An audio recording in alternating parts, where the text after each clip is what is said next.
તો વિરમગામ ડાંગર કૌભાંડમાં સૌથી મોટો ખુલાસો સામે આવ્યો છે। આરોપીઓના નામથી જ ગાડી નીકળતી હોવાનો ઘટસ્ફોટ કરવામાં આવ્યો છે। અનાજ ભરેલી ગાડી સુફિયાન મંડલી કોન્ટ્રાક્ટથી આગળ નીકળતી હતી ત્યારે મામલતદારે 3.67 કરોડની ઉચાપતની ફરિયાદ નોંધાવી હતી। 7 વિરુદ્ધ ફરિયાદ દાખલ કરવામાં આવી છે ત્યારે ફક્ત 2 કર્મચારીઓની ધરપકડ હજી સુધી કરવામાં આવી છે। ડાંગર કાંડનો મુખ્ય આરોપી સુફિયાન મંડલી હજુ પણ ફરાર છે, જેને શોધવા માટેની તજવીજ હાથ ધરવામાં આવી રહી છે। આરોપીઓના નામથી જ આ ગાડી આગળ નીકળતી હોવાના પણ ઘટસ્ફોટ કરવામાં આવ્યા છે।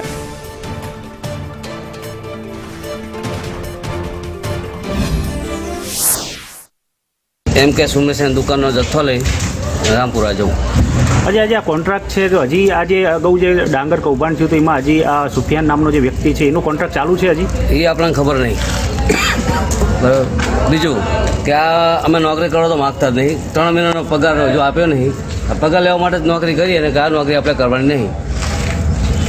કોન્ટ્રાક્ટ કોણ નામનો એ આપણને ખબર નહીં। આપણે નોકરી કરીએ ગાડી ચલાવીએ, પગાર 4 મહિનાનો નહીં આવે એટલે આ નોકરી કરીએ, બાકી પગાર આવી જાય।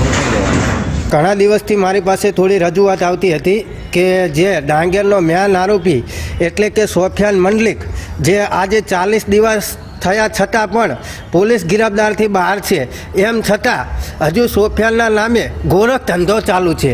તો એના અનુસંધાને મેં આજે તમામ મીડિયા રિપોર્ટરને ઉપર પણ અરજી કરી અને તમામ લોકોને બોલાવ્યા તો અહીં આવી અને જાણવા મળ્યું કે આજ સુધી પણ 40થી 41 દિવસ થયા છતાં પણ સુફિયાન હજુ પોલીસ ગિરફદારથી બહાર છે। અને મામલતદાર આપણી સાથે જોડાયા છે મયુરજી। મયુરજી, સ્વાગત છે આપનું સંદેશ ન્યૂઝ પર। પહેલો સવાલ આપને એ પૂછવા માંગુ છું કે કેવી રીતે આટલી મોટી ઉચાપત કરવામાં આવી?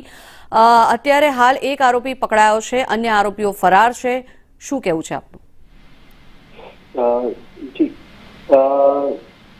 ઉચાપત બાબતે અગાઉ વિગતવાર ફરિયાદમાં ઉલ્લેખ કરેલો છે।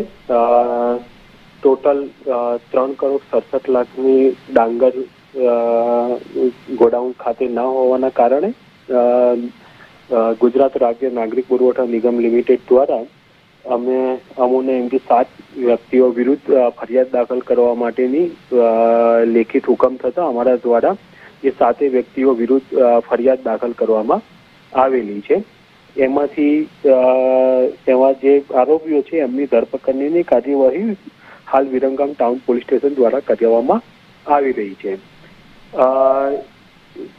વધુમાં જે એક આરોપી હતા એ અહીંયા નિગમ દ્વારા જ તેઓને એક કોન્ટ્રાક્ટ આપેલો છે ડોર સ્ટેપ ડિલિવરીનો, જે પીડીએસમાંથી એમને એમકો કોન્ટ્રાક્ટ મળેલો છે। એ ડોરસ્ટેપની કાર્યવાહી અત્યારે હાલ એમના નામ પર જ હજુ ચાલુ હોવાની પોલીસ દ્વારા અમોને 3 તારીખે જાણ કરવામાં આવેલી છે, જે અમે તાત્કાલિક વડી કચેરીમાં નિગમની વડી કચેરી ખાતે એ મોકલી આપેલું છે અને ત્યાં આગળની કાર્યવાહી એમને બ્લેકલિસ્ટ કરવા માટેની કાર્યવાહી હાલ ચાલુમાં છે। જી મયુરજી, આભાર આપનો સંદેશ ન્યૂઝ સાથે જોડાવા બદલ। તો વધુ માહિતી મેળવીએ આપણે। ધારાસભ્ય હાર્દિક પટેલ આપણી સાથે જોડાયા છે। હાર્દિકજી, સ્વાગત છે સંદેશ ન્યૂઝમાં। સૌથી મોટું કૌભાંડ જે છે ડાંગર કૌભાંડમાં આ મોટો ખુલાસો થયો છે। લોકોના નામ પર આ ગાડીઓ પસાર કરવામાં આવતી હતી અને હવે આ મોટો ઘટસ્ફોટ થયેલો છે, શું પ્રતિક્રિયા આપની?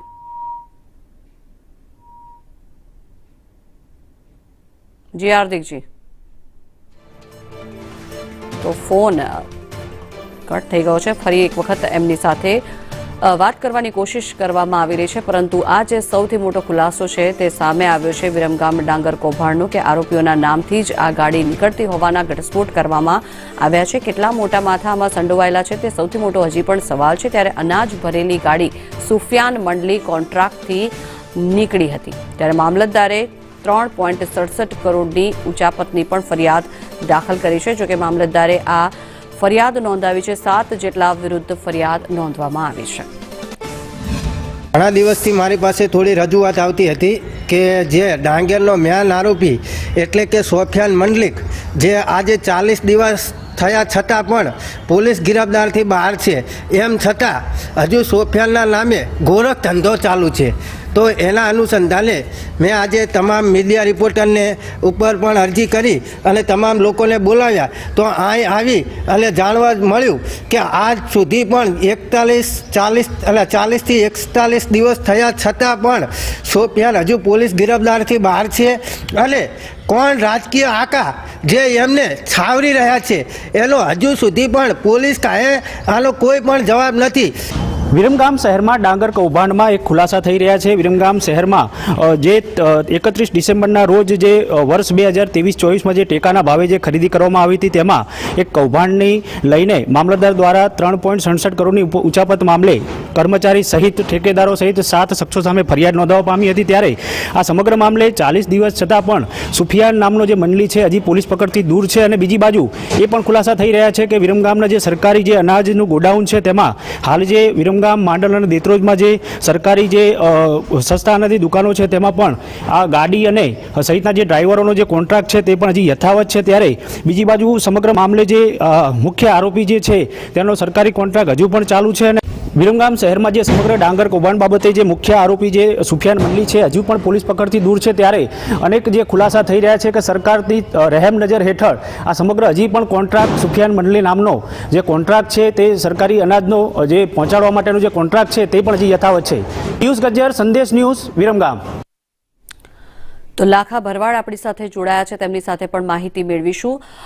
લાખાજી, સ્વાગત છે આપનું સંદેશ ન્યૂઝમાં. સૌથી પહેલો સવાલ આપને એ કરવા માંગુ છું કે જે રીતે આ કરોડોની ઉચાપત કરવામાં આવી હતી, શું કોઈ મોટા માથા પણ આમાં સામેલ હતા કે કેમ? કારણ કે 7 શખ્સો વિરુદ્ધ ફરિયાદ નોંધાઈ છે, ફક્ત 2 શખ્સોની હજી ધરપકડ કરાઈ છે. શું કહેવું છે આપનું? ત્યારે મારી પાસે પણ ઘણી અનેક રજૂઆતો અમારા ખાસ કરીને કાંઠા ગાળામાં ખાસ ડાંગર થાય છે. ત્યાં ડાંગર નાખવા જાય ખેડૂતો તો લાઈનોમાં ખાસ ઊભું રહેવું પડે. 2 દિવસે 3 દિવસે 7 દિવસે એનો વારો આવે ટ્રેક્ટરને નાખવાનો. અને એમાંય કાચી ચીઠીઓ ઉપર ઘણા પાકું બિલ પણ ના બનાવે, પેમેન્ટ તો ના જ આપે પણ પાકું બિલ પણ ના બનાવે ને કાચી ચીઠીઓના આધારે ડાંગર નાખેલી.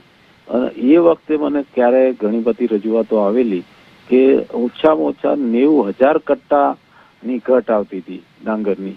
એટલે મોટું કૌભાંડ તો થયું જ છે. આમાં કંઈક ને કંઈક મોટા માથા બી જોડાયા હોય તો જ આટલું મોટું કૌભાંડ થયું હોય અને ત્યારે જ આટલા બધા ખેડૂતોને પૈસા હજી ના મળ્યા હોય. પણ ખેડૂતો ઉપર તો સરકારની રહેમ નજર હંમેશા રહેતી હોય છે, ત્યારે આવી જ્યારે ઘટના બની છે તો આ બાબતે શું કહેવું છે આપનું? કારણ કે જે રીતે આ કૌભાંડ રચાયું છે અનેક લોકોને ખૂબ જ મોટું આર્થિક નુકસાન પણ થઈ શકે છે. હા મેડમ, આ તો વાત બરાબર છે. ખેડૂતો માટે રહેમ નજર, પણ ક્યારે ક્યારે જે પેકેજ જાહેર કર્યા, ચાહે અતિવૃષ્ટિ હોય, અનાવૃષ્ટિ હોય, કે જેના પણ પેકેજ સરકારે જાહેર કર્યા એ ખેડૂતોને ક્યાં આપવામાં આવે છે? જાહેરાત કરવામાં આવે છે પણ ખેડૂત સુધી એનો લાભ મળતો જ નથી. જી, આભાર આપનો સંદેશ ન્યૂઝ સાથે જોડાવા બદલ.